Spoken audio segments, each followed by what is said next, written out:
अस्सलाम वालेकुम students, welcome back to my YouTube channel. तो आज हम डिस्कस करेंगे स्टेप 3 ऑफ रिस्क असेसमेंट, जो कि है evaluation of risk and decision of precautions. कि हमने पहले रिस्क को एवेल्यूएट करना है, रिस्क की वैल्यू लेनी है कि हमारे पास रिस्क का क्या लेवल है।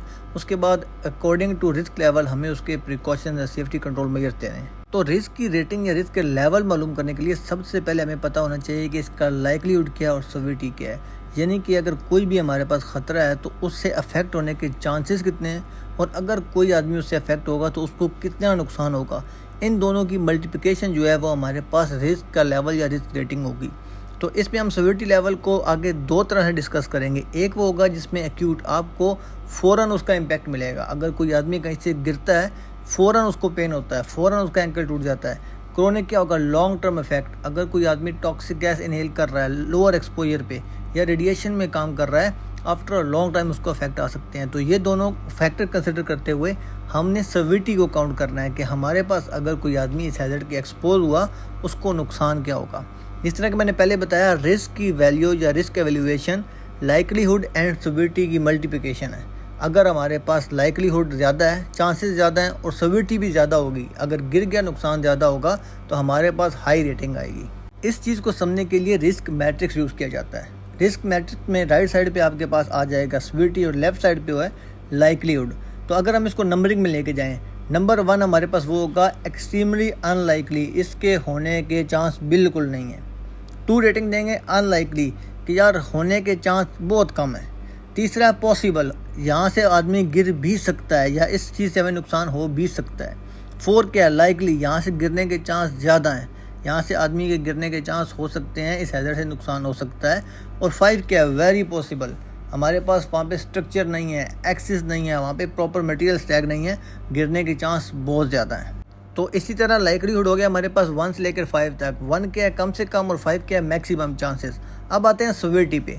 तो अगर हमारे पास 1 हम कंसिडर करें वेरी माइनर इंजरी, कि अगर लेट्स सपोज एक आदमी किसी लैडर के सीढ़ी के सेकंड स्टेप से गिरता है, माइनर इंजरी होगी। सेकंड स्टेप के ऊपर जाता है, रेटिंग 2 पे जाता है, फर्स्ट एड होगा, उसे फर्स्ट एड ट्रीटमेंट देना पड़ेगा। 3 बहुत ऊपर से गिरता है, लॉस्ट टाइम इंजरी होगी, उसको नेक्स्ट डे ड्यूटी पे नहीं आ सकता, हॉस्पिटल में जाकर अगले दिन की बेड रेस्ट चाहिए। अगर उससे भी ज़्यादा हाइट से गिरता है, 4 ज़्यादा, उसकी कुछ एंकल ब्रेक होता है, बोन ब्रेक होती है, हॉस्पिटल ट्रीटमेंट चाहिए, उसे 2, 4, 5 दिन के लिए बेड रेस्ट चाहिए। उसके बाद रेटिंग 5 आती है, अगर लेट्स सपोज कोई आदमी लैडर के लास्ट स्टेप, सबसे टॉप स्टेप से गिरता है, डिसएबिलिटी इंजरी हो सकती है, फैटलिटी हो सकती है, ज़्यादा इंजरी नुकसान हो सकता है। तो इस तरह हमारे पास लाइकलीहुड एंड सेवेरिटी की रेटिंग्स आ जाती हैं। फॉर एग्जांपल, हमारे पास एक लैडर थी, डैमेज है उसके ऊपर के स्टेप्स, वहाँ से क्या है लाइकलीहुड वहाँ पे ज़्यादा है, 5 रेटिंग देंगे, गिरने के चांस बहुत ज़्यादा हैं क्योंकि वो स्टेप वहाँ पे डैमेज है। और अगर ऊपर के स्टेप से बंदा गिरेगा, उसका कुछ एंकल ब्रेक हो जाएगा, कुछ बोन ब्रेक हो जाएगी। तो सेवेरिटी भी क्या हुआ, रेटिंग 4, उसको हॉस्पिटल में ट्रीटमेंट चाहिए। तो अगर इन दोनों को मल्टीप्लाई करें, हमारे पास रिस्क लेवल काफ़ी हाई आता है। अब रिस्क लेवल को समझने के लिए आपके पास रिस्क मैट्रिक्स आ चुका है। अगर हमारे पास रिस्क लेवल, सेवेरिटी और लाइकलीहुड की कैलकुलेशन ग्रीन में आती है, एग्जिस्टिंग कंट्रोल बजट के साथ हम काम कंटिन्यू कर सकेंगे। अगर येलो में आती है, हमें अपने एग्जिस्टिंग कंट्रोल मेजर रिव्यू करके इम्प्लीमेंटेशन इंश्योर करनी होगी।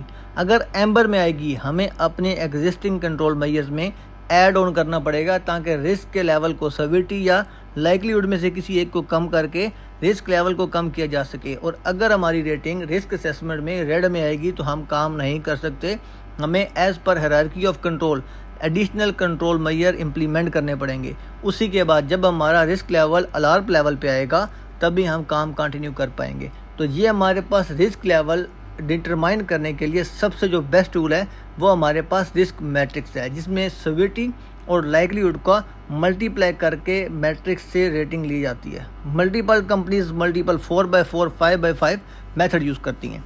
अगर हम बात करें हायरार्की ऑफ कंट्रोल की, तो हायरार्की ऑफ कंट्रोल क्या है, इसके लिए मैं इस वीडियो के बाद एक प्रॉपर अलहदा सी वीडियो अपलोड करता हूँ। अभी यहाँ पे आपको एक जनरल इन्फॉर्मेशन प्रोवाइड कर देता हूँ। जब हमने कुछ भी हैजर्ड आइडेंटिफाई करना है, अगर हम उसको कंट्रोल नहीं कर पा रहे, हमने एलिमिनेशन कर देना है। फॉर एग्जांपल, एक कंपनी के पास ओनली मैकेनिकल फिटर थे, उनके पास फैब्रिकेटर कोई नहीं है, तो वो वेल्डिंग जॉब करके कोई भी स्पूल नहीं बनाएंगे, रेडीमेड स्पूल ला के अपने पाइपिंग के अंदर अपने इक्विपमेंट के साथ फिटर की हेल्प से उसको टाई इन कर सकते हैं। वो वेल्डिंग का काम नहीं कर पाएंगे। नेक्स्ट आता है सब्स्टिट्यूशन। अगर आप किसी भी काम को सेफली एग्जीक्यूट नहीं कर पाते, उसको उसके कॉम्पिटेंट स्टाफ के साथ ट्रांसफ़र कर दें। जो कंपनीज उसको बेहतर डील करती हैं, एक्सपर्ट्स हैं, उनसे वो सर्विसेज ले लें। नेक्स्ट हमारे पास आता है इंजीनियरिंग कंट्रोल। आइसोलेशन के साथ जॉब सेग्रीगेशन, एरिया सेग्रीगेशन करके, उसके बाद पार्शली इनक्लोजर करके, अपने आप को उससे आइसोलेट करके, सेफ्टी डिवाइसेस इंस्टॉल करके, फॉर एग्जांपल टॉक्सिक एरिया में काम करना है, सबको गैस मॉनिटर दे के हम इंजीनियरिंग कंट्रोल इंप्लीमेंट कर सकते हैं। एडमिनिस्ट्रेटिव कंट्रोल में सेफ सिस्टम ऑफ वर्क होना चाहिए, परमिट सिस्टम होना चाहिए, सर्टिफिकेशन होनी चाहिए, आइसोलेशन होने चाहिए। उसके बाद रिड्यूस एक्सपोजर, अपनी मैन पावर का ऐसे सिस्टम बनाएं कम से कम वक्त में काम कंप्लीट कर लें। Reduce time of exposure, regular break होनी चाहिए। जैसे कन्फाइंड स्पेस में काम करना है, हर 30 मिनट के बाद आपको 10 मिनट की ब्रेक फ्रेश एयर में करनी है। उसके बाद इंफॉर्मेशन होनी चाहिए, इंस्ट्रक्शंस होनी चाहिए, ट्रेनिंग होनी चाहिए और सबसे इम्पोर्टेंट एक्टिव सुपरविजन होनी चाहिए, जिसका पर्पज़ क्या है कि हमारी जो कंट्रोल मेजर्स हैं प्रॉपरली इम्प्लीमेंट होकर रिस्क लेवल को कम कर सकें। हायरार्की ऑफ कंट्रोल में किसी भी हैजर्ड को कंट्रोल करने में सबसे जो बेस लाइन है, लास्ट पार्ट हमारे पास, वो है हमारे पर्सनल प्रोटेक्टिव इक्विपमेंट। हमें वो किसी भी खतरे से, किसी भी हैजर्ड से बचाने के लिए लास्ट रिजोर्ट का काम करते हैं। कुछ बेनिफिट्स हैं, कुछ लिमिटेशंस हैं।